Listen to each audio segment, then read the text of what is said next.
Nigeria and Brazil have signed the commercial phase of the $1.1 billion Green Imperative project to boost agricultural productivity and enhance private sector investment in Nigeria. It was signed at the presidential villa in Abuja, and it's got a number of initiatives to enhance food production, promote sustainability, and bolster private sector investments in Nigeria. I think we got a few more details on that. Phase 1, that was 2018, and then phase 2, that was sorted out last year when President Tinubu was in Brazil for the G20, I believe. And then they've got a couple other essentials there with respect to where it goes from there with phase 2. But this is Vice President Shettima.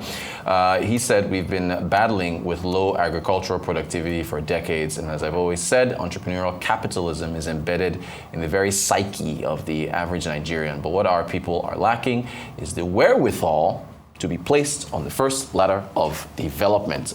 Felicia Awolope is with us. She's an investment research analyst at Meristem Securities. Felicia, good to see you again. Good morning to you. So what do you make of what Vice President Shettima said there with respect to, I guess, putting small-scale farmers on the first level of development? What does that mean? What does it mean to you? I would say for every economy, it's important that you are able to integrate the major players in any sector into the value chains, successfully to ensure that productivity is actually effective.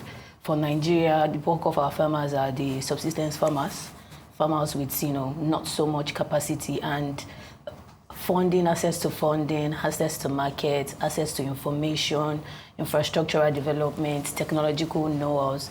They are all important to make sure that, these farmers are able to scale up their operations and they're able to enjoy enough productivity and good yields even from their operations.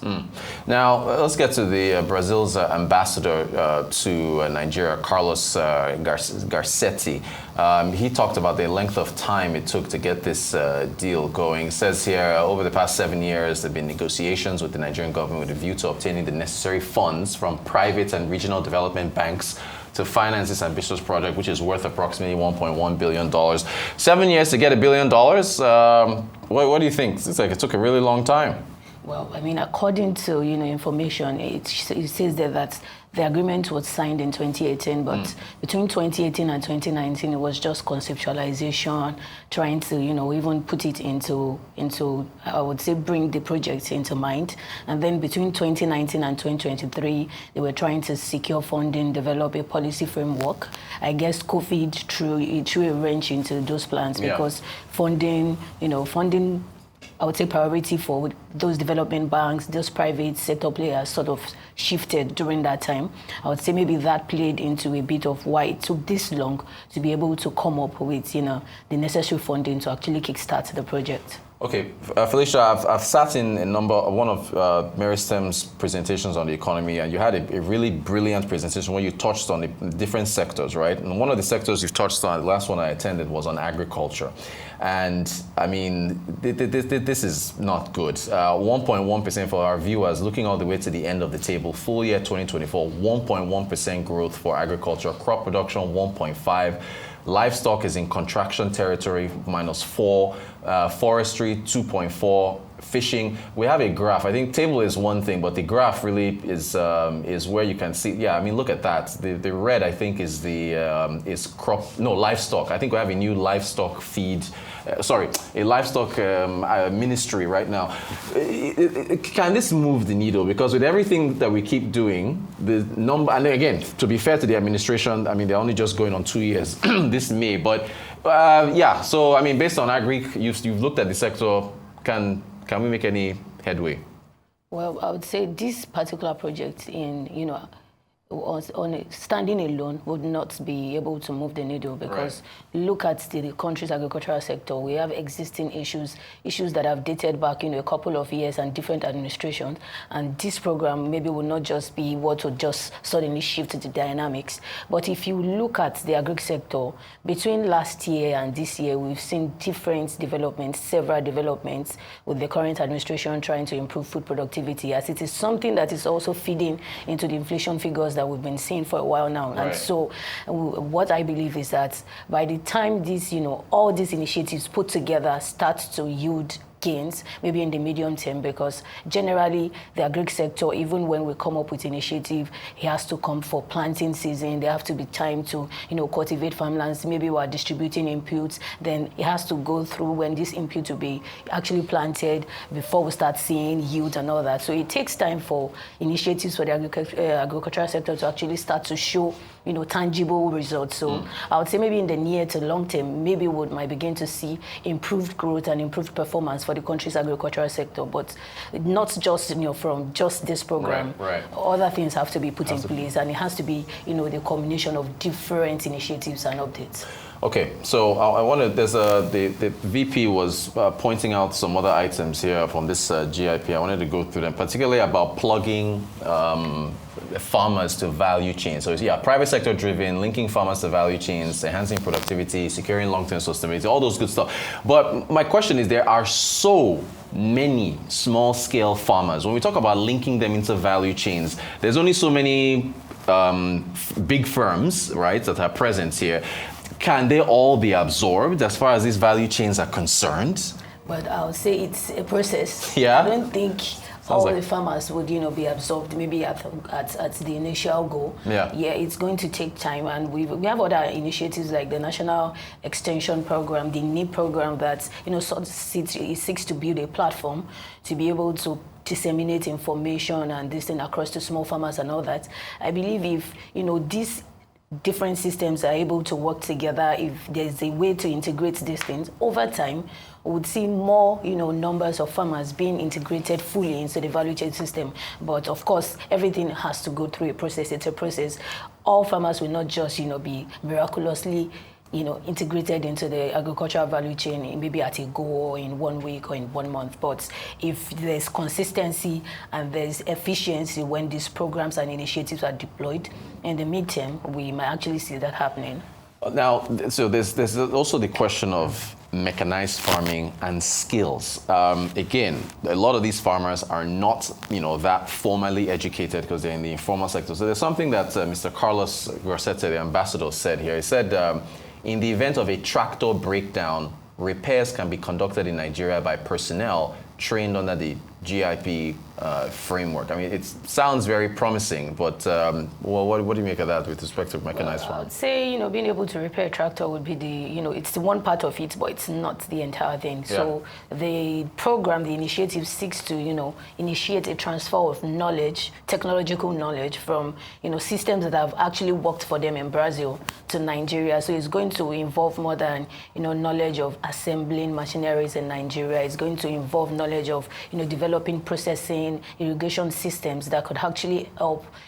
There's this problem with the agricultural sector that even after farmers have produced, some of these crops, there's a problem they can't preserve as much, and then wastage happens. Before the next harvest season, we're already out of stock. Yeah. So, it's going to involve more than just transfer of machinery know-how. It's going to involve transfer of knowledge on processing and even storage of this agricultural produce and, outputs that could actually help improve, the effectiveness of what we currently even have as yield, and could even increase yield for the sector. Thank you for that. Brilliant. So I still want to stick with the mechanical part, right? I want to bring in our import dependency and our inability to be able to actually make these machines. And I'm going to bring in defense here.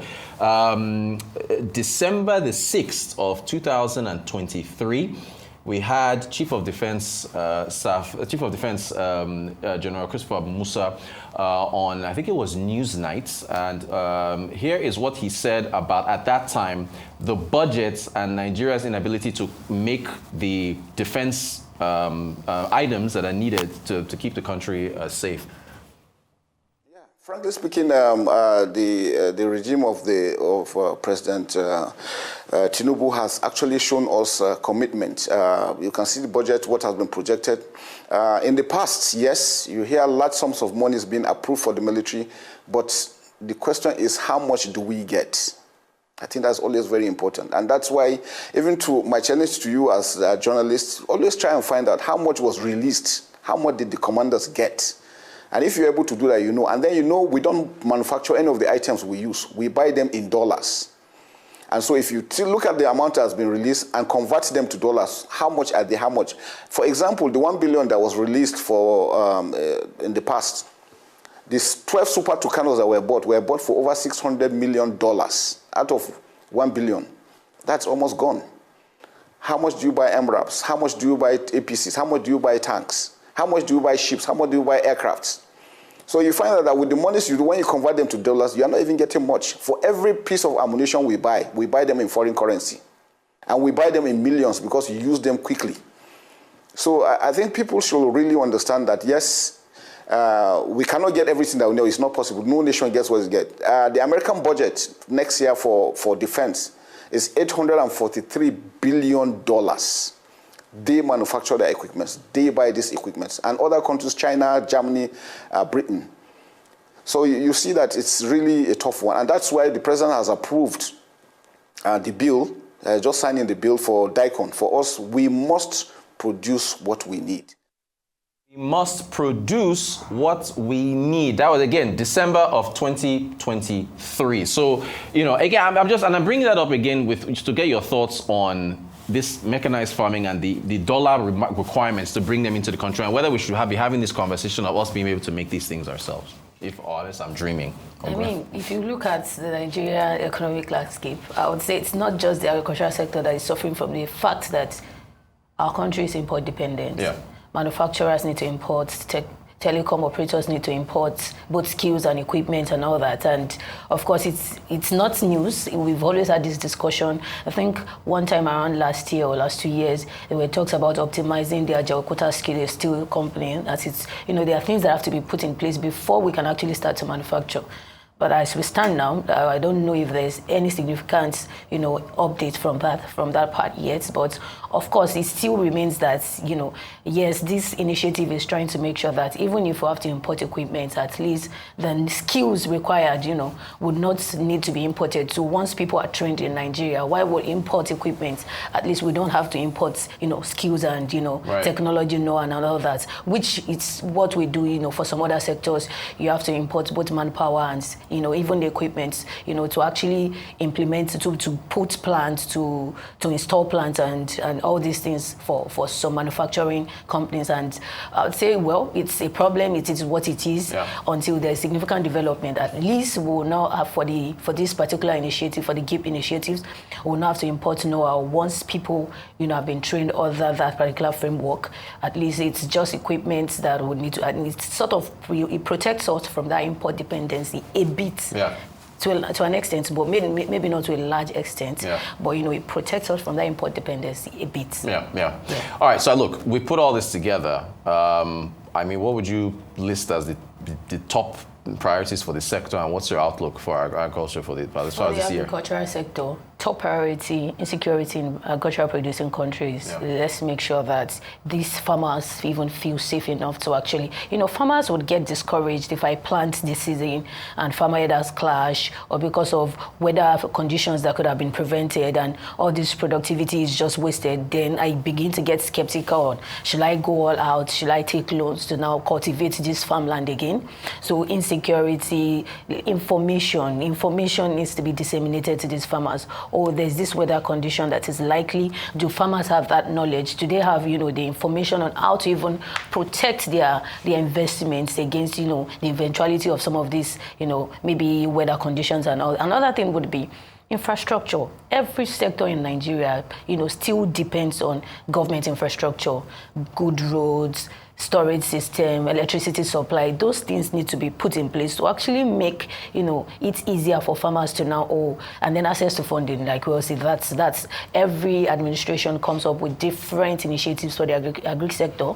And one reason why we might not have seen the full or, significant result from these initiatives will be because we're just looking at one part of the problem. The other part of the problem that these farmers can't take care of them by themselves is what we need to address: insecurity, access to information, access to markets, infrastructure, very, very important. An inadequate storage facility, bad roads, bad, electricity supply and all that. If all these things are fixed and then we still see continued intervention and participation in the agric sector by African Development Bank, the AFDB has done a lot in the recent months. And if all these players and investors keep participating in the agricultural sector and these, infrastructure legacy issues are fixed, I'll say there's a better chance and a better outlook for the agricultural sector in Nigeria, maybe in the mid to long term. Yeah. Felicia, it's always a pleasure having you on the show. Felicia Awolope, investment research analyst with Meristem Securities. Thank you so much for your time. Thank you.